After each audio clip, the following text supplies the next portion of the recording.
Ang ginawa ko, para that person will not feel bad, sabi ko, ako na lang.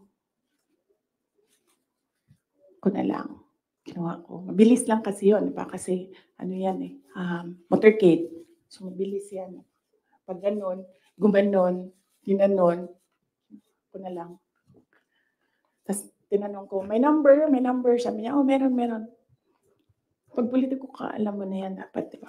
So, doon sa truck, binasa ko. 1 page lang naman, binasa ko. Simple. Request of 5,000 pesos for livelihood. Tumingin siya sa akin. Sabi ko, ako nang bahala nito. Maliit lang na bagay ito. Ako na.